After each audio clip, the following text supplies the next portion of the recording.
Hey guys, welcome back to another gameplay video. So I decided to come back to this one more time since I have most of the time to spare. I don't know how long I'm gonna end up doing it, so we might as well continue off because I don't know if I can play it anymore. Well, I can, but I just need time to actually start up the games. So we already did most of part 1. If y'all guys did not go in to see it, I will be doing a series on The Kid at the Back because I never really know if this is a full game or probably the demo. I'm not really too sure, but I just want to continue on with it. Take a rest for a little while and continue on with a game that I haven't done yet. Crow. Oh, and just so y'all know, I decided to take a rest on a little bit and play this game a little bit longer. So I don't know how many episodes I'm going to continue and maybe do a full verse of collab with all the parts. So yeah, there will be more coming soon. I don't know if I can continue the Sun and Moon series. I'm not too sure. Because editing the other one was really bad, and trying to get actors editing their voices, I don't really know. So this is gonna just be like a little announcement. I'm already tired enough as it is, but I might as well just do one more video before I start getting some rest for a couple of days. You try to sit up, but a sudden shot of pain went through your head, stopping you. You reached to touch where the ache was coming from. Crow stopped you by holding onto your wrist. Careful now. The nurse already bandaged your head. Don't push yourself. Crow gently pushes you back down onto the medical bed. He takes a long stool and sits right next to you. What happened? Well, after Derry started the mess of the food fight, the principal was called in to stop it. Derry got lucky enough to escape when he did. Geo was nowhere to be seen. As for Brittany, what about her? Well, Jess helped her out to grab a new uniform from the principal's office. Then why does my head hurt so much? Someone or somehow threw you a tray and you were unfortunately enough to get hit by it. Thankfully, I got you out of there before things got ugly. Thanks, Crow. I owe you one. I'm always there for you, Skylar. Never forget that. Anyways, it's around 1:45 in the afternoon right now. I should probably head back to my next class. You should stay here until the nurse gets back. You'll be alright here. You'll be alright alone here, right? You wanted to say no, but stopping yourself before you could. Yes, you can go ahead. You sure? Yes, I'll be fine, Crow. You've done enough for me today. You gave him a small smile, but he didn't return it. Crow squeezed your hand, quite hesitant to let you go. Eventually, he loosens his grip and stands up from his chair and walks towards the exit. Before he can leave, he turned around and gave you one last smile, eventually closing the door and getting out of the infirmary. You groaned and laid back on the bed, feeling the bandage on your head. At least the pain is slowly dying a bit. Hopefully, it doesn't leave a mark on my forehead. You're guessing. You came to face with the edge of one of the medical trays. Since when did the trays hurt that much? Then again, there were, at least in the areas, Derry been one of them. Just then, you hear the door open, the nurse's voice echoing through the room as the clicking of her heels get louder and as she draws closer. The school nurse entered, and following her was a tall student dressed in black. He seems to be holding onto his left hand. You can see the red streaks of blood overflowing. That looks bad. He sure had worse than me. I wonder what happened. You should be careful. You didn't cut a vein. How were they able to get past without that picking knife in the first place? The nurse sighed. It seems like she got her hands full with another student. The letter, however, didn't say anything. He just let out a small hiss when the nurse dabbed some defection on his wound. You stood up slowly, careful not to hit your head on anything before stealing a glance at the student and the nurse.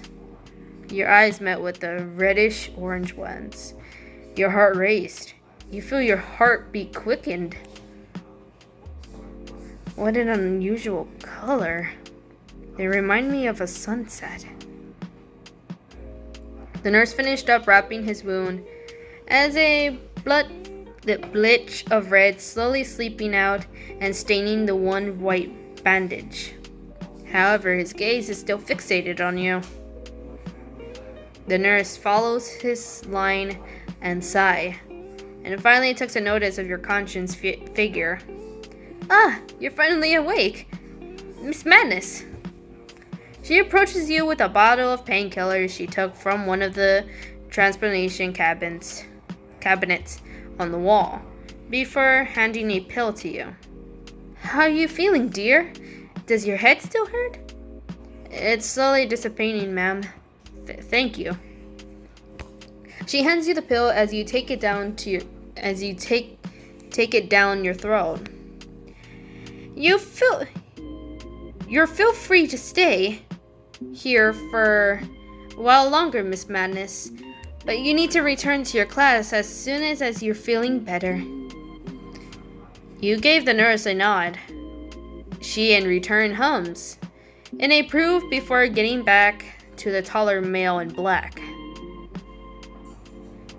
After you, Miss Bisherman. I don't know how to say his name either. If your either bandage gets dirty, do thought of the day. Don't hesitate to come back here, and I'll replace it with a new roll. The taller man hums. He turns on his heel, and he made his way towards the exit door before pushing it. I'll return to my class. Thank you for patching me up, nurse. The tall student gives you one last look with a flare red eyes, before making his exit with a click of the door. The nurse lets out a sigh, rubbing her. I don't know how to say that. Feeling a headache, suffering.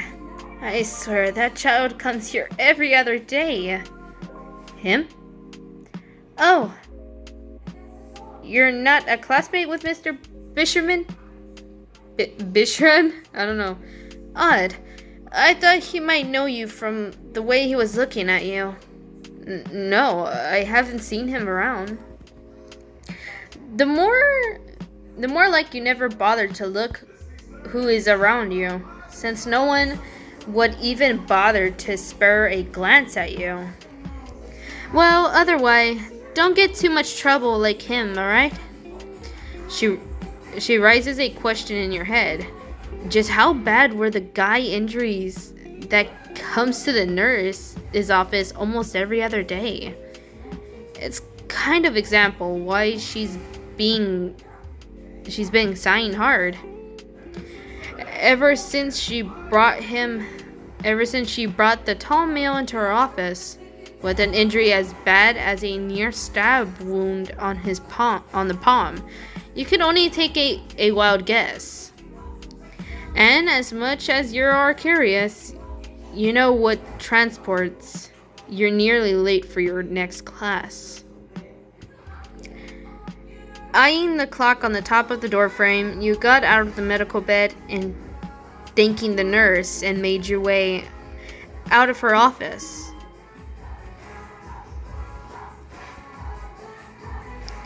Barely making it to your next class, you slid the classroom door open, earring a few looks from the students inside the room.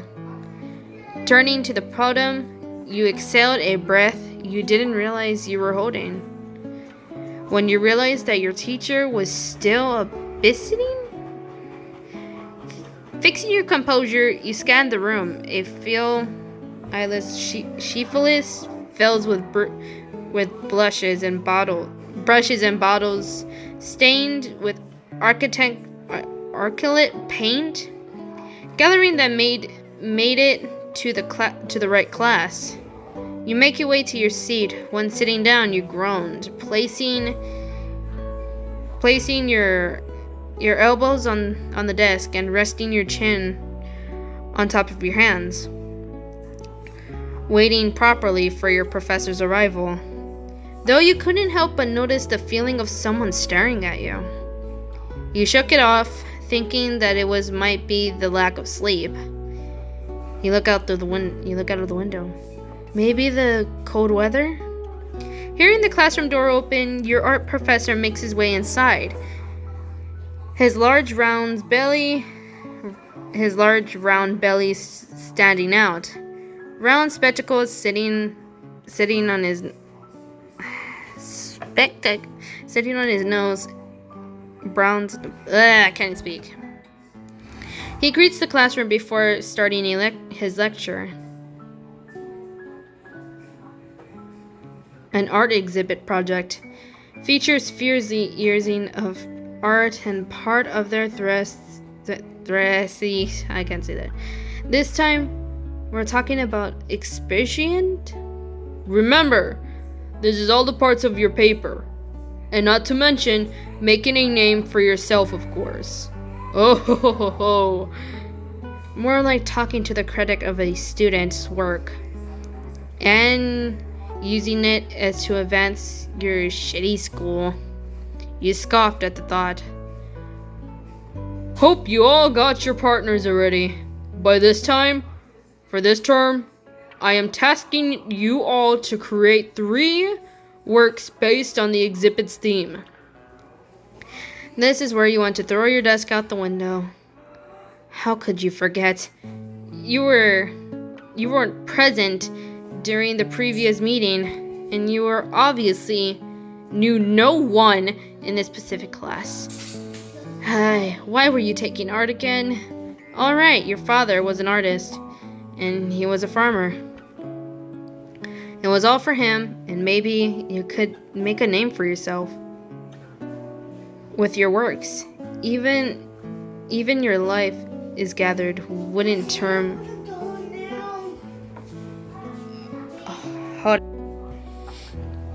It was all for him, and maybe you can make.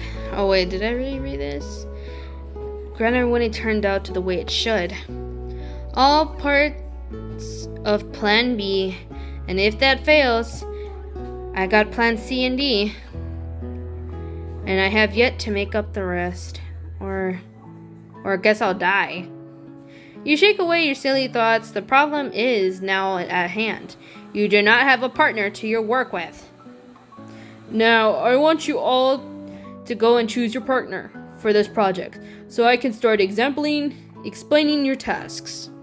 Eventually, you focused out of your seat since your seatmate partner was being cooperative for the class. You cursed at yourself. You can only hope you're not the only student who doesn't get their own partner for the class.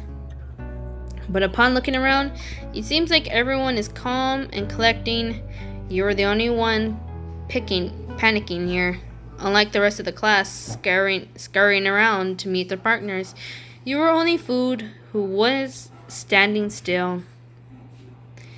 Note on the only one standing because far from the corner of the classroom, there is a single student not bothered to stand up from their seats. Their seatmate had left to pair with somebody else, leaving a vacant spot. Is this guy? It's the guy in the clinic. I never knew he's in the same class as me. Is he not going to bother with his partner? Unless... Hey there. He looks up from his desk. Sorry if you guys can't hear. He looks up from his desk, looking at your approaching form before you eventually stand it next to him. It's you. It seems like you're a bit lost there. Do you have a partner? No. Well, just your luck then. Me neither. So, do you want to be partners? Sure, why not? You took the vacant seat right beside him. His book is now tucked away on his desk is now a pen and a piece of paper, seemingly ready to take notes. Hey, I never got to know your name. It's not quite important. Well, I should say at least you'll know what to call you instead of Green Streak Man. He raises a brow at your silly nickname you gave him, before slightly shaking his head. How do I say his name? Sullivan Bishman. But you can just call me Soul. Soul? Soul means the son of brightness, right? Soul nods, dropping... Well, I gotta go, guys. This might be the end of it, but good night, my little pups. Don't let the nightmares bite. This hell, I can only blame myself, 'cause I know you're